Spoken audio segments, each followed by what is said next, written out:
জয় মা তারা। নমস্কার প্রিয় দর্শকবৃন্দরা, আশা করি আপনারা ভালো আছেন। আজ আলোচনা করব 2025 সালের মেষ রাশি ও মেষ লগ্নের জাতক জাতিকাদের সময়টি কেমন কাটতে চলেছে। আর এই 2025 সালটি হলো মঙ্গলের বছর। সংখ্যাতত্ত্ব অনুযায়ী 9 সংখ্যা আসছে। মঙ্গলের প্রভাব এই বছরে যথেষ্ট হাই থাকবে। আর এই মঙ্গল যেহেতু মেষ রাশির অধিপতি, সেহেতু মঙ্গলের বছরে কিন্তু সেক্ষেত্রে মঙ্গলের একটা সাপোর্ট আপনারা পাবেন। এর কারণে আপনারা সমস্ত দিক থেকে যথেষ্ট এগিয়ে যেতে পারবেন এবং যেহেতু আপনাদের দ্বিতীয় বৃহস্পতি থাকছে, সেক্ষেত্রে একটা আর্থিক দিক থেকে যথেষ্ট ইম্প্রুভমেন্ট করার যোগ, আর্নিং রোজগার যথেষ্ট বাড়ার একটা জায়গা। কিন্তু যেহেতু মঙ্গল নিচস্থ হয়ে আপনাদের কর্কট গৃহে বসে আছে, এক্ষেত্রে কিন্তু মার্চ মাস পর্যন্ত শরীরের ওপর একটু যত্নশীল হতে হবে। তা না হলে কিন্তু ঠান্ডা লেগে যাওয়ার যোগ এবং শারীরিক দিক থেকে ছোটোখাটো সমস্যা, শরীরের ছোটোখাটো রোগ ব্যাধি হওয়ার সম্ভাবনাটা থাকে মার্চ মাসের শেষ পর্যন্ত। এবং মার্চ মাসের পর থেকে কিন্তু আস্তে আস্তে ওগুলো সেরে যাবে। এবং সর্বপ্রথম যেটি মানুষের দরকার, যে অর্থ, যেহেতু আপনাদের দ্বিতীয় বৃহস্পতি, সেক্ষেত্রে কিন্তু আর্থিক দিক থেকে আপনারা যথেষ্ট হারে উন্নতি করতে পারবেন এই 2025 সালটিতে। এবং মঙ্গল যেহেতু নিচস্থ অবস্থায় চতুর্থ গৃহে রয়েছে, সেক্ষেত্রে কিন্তু যে সমস্ত মেষ রাশির জাতক জাতিকাদের মায়েরা জীবিত আছেন, তাদের ক্ষেত্রে কিন্তু শারীরিক দিক থেকে মায়েদের বিভিন্ন সমস্যা থাকবে। ব্যথা বেদনা, সর্দি কাশি এগুলো থাকবে, ছোটোখাটো সমস্যাগুলি। এ থেকে কিন্তু মার্চ মাসের পর থেকে ধীরে ধীরে বেরিয়ে আসতে পারবেন। এবং যে সমস্ত ছোটো ছোটো ছেলেরা পড়াশোনা করছো, একদম লোয়ার থেকে আরম্ভ করে উচ্চ মাধ্যমিক পর্যন্ত, এদের ক্ষেত্রে কিন্তু পড়াশোনায় একটা অমনোযোগী হয়ে যাওয়ার সম্ভাবনাটা দেখা যাচ্ছে। যেহেতু মঙ্গল নিচস্থ অবস্থায় চতুর্থ গৃহে রয়েছে, এই মঙ্গল কিন্তু যখন মার্চ মাসের পর থেকে বেরিয়ে যাবে মিথুন রাশিতে অবস্থান করে বকরি হয়ে, সেক্ষেত্রে কিন্তু অনেকাংশে এই যে অমনোযোগী হয়ে যাওয়ার ব্যাপারটা অনেকটা কিন্তু ঠিক হয়ে যাবে। এবং মায়েদের ক্ষেত্রেও শারীরিক দিক থেকে অনেকটা ভালোর দিকে যাবে আস্তে আস্তে ধীরে ধীরে। মার্চ মাসের পর থেকে শেষ থেকে ধীরে ধীরে একটু শারীরিক দিক থেকে ইমপ্রুভমেন্ট করতে আরম্ভ করবে। এবং পঞ্চম গৃহে থাকছে আপনাদের একদম মার্চ মাস পর্যন্ত প্রথম স্টেজে, বছরের শুরুতে পঞ্চমে থাকছে শনির দৃষ্টি এবং বৃহস্পতির দৃষ্টি। এর কারণে কিন্তু প্রেমের জায়গা কিন্তু সেই ভাঙা ডোঙা থেকে যাচ্ছে।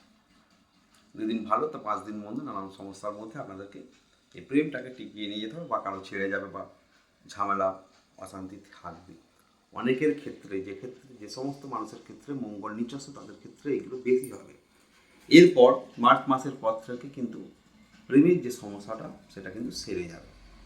এবং যাদের মঙ্গল বাচ্চাটা ভালো আছে তাদের ক্ষেত্রে, এবং যাদের মঙ্গল খারাপ আছে তাদের ক্ষেত্রে কিন্তু খুব খারাপ পরিস্থিতি দাঁড়িয়ে যাবে।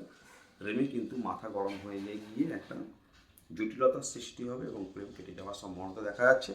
এবং যে সমস্ত মানুষ প্রথমেই একদম বছরের শুরুতেই আমার সঙ্গে পরামর্শ করতে চান এ বিষয়ে, তারা পরামর্শ করতে পারেন। এক্ষেত্রে কিন্তু যে সমস্ত গ্রহগত সমস্যার কারণে এগুলো হচ্ছে, আমার কাছে প্রতিকার করালে কিন্তু এই ধরনের সমস্যা পড়তে হবে না।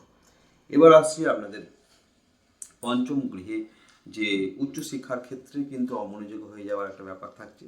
এটি মার্চ মাসের পর থেকে কিন্তু ধীরে ধীরে ঠিক হয়ে যাবে। এরপর আসে ষষ্ঠ গৃহে। এখানে কিন্তু শত্রুতা যে একটা ব্যাপার থাকে, ষষ্ঠ গৃহে যেহেতু কেতু থাকছে, সেক্ষেত্রে কিন্তু একটা শত্রুতার ব্যাপার থাকছে। অবশ্যই একটা গুপ্ত শত্রুতা থাকবে, এরকম থাকবে। এবং বৈবাহিক ক্ষেত্রে কিন্তু গোটা বছরটি যথেষ্ট ভালোভাবেই অতিবাহিত হবে। কিন্তু মঙ্গল যদি ড্যামেজ থাকে, সেক্ষেত্রে কিন্তু বৈবাহিক জীবনেও কিন্তু ডিভোর্স পর্যন্ত হতে পারে। সেক্ষেত্রে কিন্তু অতি অবশ্যই পরামর্শ নেওয়া দরকার। আমার পরামর্শ নিলে আমি কিন্তু আপনাদের জানিয়ে দেবো যে কী দরকার, কী করতে হবে। সেক্ষেত্রে কিন্তু আপনারা ভালো থাকবেন। এরপর আসছে আপনাদের ব্যবসার ক্ষেত্রে। ব্যবসা কিন্তু যথেষ্ট ভালো, গোটা বছরটিতেই আপনারা ব্যবসা করে যথেষ্ট ইনকাম করতে পারবেন। এবং অষ্টম গৃহে থাকছে আপনাদের বৃহস্পতি এবং শনির দৃষ্টি বৃহস্পতির দৃষ্টি থাকছে। এবং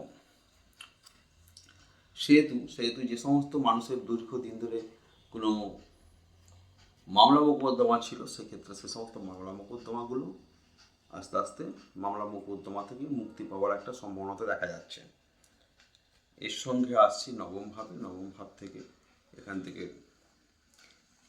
শনির দৃষ্টি এখানে থাকছে। সেক্ষেত্রে যে সমস্ত মানুষের বাবারা বেঁচে আছে তাদের ক্ষেত্রে কিন্তু এই মার্চ মাসের পর থেকে গিয়ে কিন্তু পিতাদের শরীরের ওপর যত্নশীল হতে হবে, তা না হলে কিন্তু পিতাদের শারীরিক দিক থেকে বিভিন্ন রকম সমস্যা দেখা দেবে। এবং যে সমস্ত মানুষ নিরামিষে আসীনা আছেন, যারা নিরামিষ খান তাদের ক্ষেত্রে ভাগ্য যথেষ্ট উন্নতি করবে। আর যারা মাছ মাংস খান তাদের ক্ষেত্রে অতি অবশ্যই শনিবার দিনটা পালন করলে খুব ভালো, তা না হলে কিন্তু এই নবম ভাবের যে শনির দৃষ্টি কিন্তু ভাগ্যে বিভিন্ন রকমভাবে ভোগান্তির সৃষ্টি করবে। দশম ভাবের অধিপতি থাকছে আপনাদের দ্বাদশে মার্চ মাসের পর থেকে। ফলে চাকরি যারা চেষ্টা করছেন তাদের ক্ষেত্রে কিন্তু বছরের প্রথম থেকেই কিন্তু যথেষ্ট ভালো সুযোগ আছে। এই সুযোগটি মার্চ মাসের শেষ পর্যন্ত থাকছে। মার্চ মাসের শেষ পর্যন্তর মধ্যে কিন্তু আপনাদের চাকরি, যেখানে চাকরি করতে চান সেখানে কিন্তু চাকরিগুলো হয়ে যাবে। এরপরে কিন্তু আর চাকরির যোগ থাকছে না। এবং চাকরি যাদের প্রমোশনের ক্ষেত্রে ব্যাপার আছে তাদের ক্ষেত্রে কিন্তু যা হবে ওই মার্চ মাসের শেষ পর্যন্তর মধ্যেই কিন্তু জানুয়ারি ফেব্রুয়ারি মার্চের শেষ পর্যন্ত এর মধ্যেই কিন্তু যা ইমপ্রুভমেন্ট করতে হবে বা হবে, এরপর থেকে কিন্তু আর সেরকম যোগ দেখা যাচ্ছে না। একাদশপতি শনি আসছে দ্বাদশে, এক্ষেত্রে কিন্তু আয়ের সঙ্গে সঙ্গে ব্যয় বাড়বে। এবং দ্বাদশে আপনাদের রাহু থাকবে, শনি থাকবে, এই ধরনের ভারী গ্রহগুলো থাকছে। এক্ষেত্রে কিন্তু সৎভাবে বিজনেস করতে হবে বা যে কোনো চাকরি করতে গেলে সেখানে সৎভাবে, যারা ওই জ্ঞানাকল করে নকল ডিগ্রি দিয়ে করতে চাইছেন কাউকে টাকা পয়সা দিয়ে, সেক্ষেত্রে কিন্তু সেগুলো চোট হয়ে যাওয়ার সম্ভাবনা থাকছে। কোনো প্রতারকের শিকার হতে পারেন আপনারা, তা থেকে খুব সতর্কতার সঙ্গে আপনাদেরকে থাকতে হবে। এবং চাকরির ক্ষেত্রে কেউ কোনো টাকা পয়সা চাইলে তাদেরকে না দেওয়াটাই ভালো।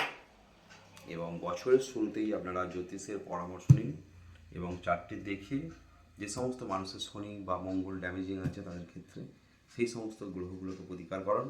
আমার সঙ্গে যোগাযোগ করতে চাইলে আমার নাম্বার দেওয়া আছে, তা যোগাযোগ করুন আমার সঙ্গে, সমস্যার প্রতিকার করুন এবং খুব সহজেই জীবন উন্নতির চরম শিখরে পৌঁছান। এবং এই বছরটি আপনাদের ক্ষেত্রে যথেষ্ট লাকি বছর। যদি চারটি ব্যালেন্স করানো থাকে সেক্ষেত্রে কিন্তু এই বছরে যথেষ্ট ইমপ্রুভমেন্ট আপনারা করতে পারবেন। আশা করি ঈশ্বরের আশীর্বাদে আপনারা সবাই ভালো থাকবেন। যারা যোগাযোগ করতে চাইছেন অতি অবশ্যই আমার স্ক্রিনে দেওয়া নাম্বারে যোগাযোগ করুন। নমস্কার, ভালো থাকবেন, জয় মাতারা।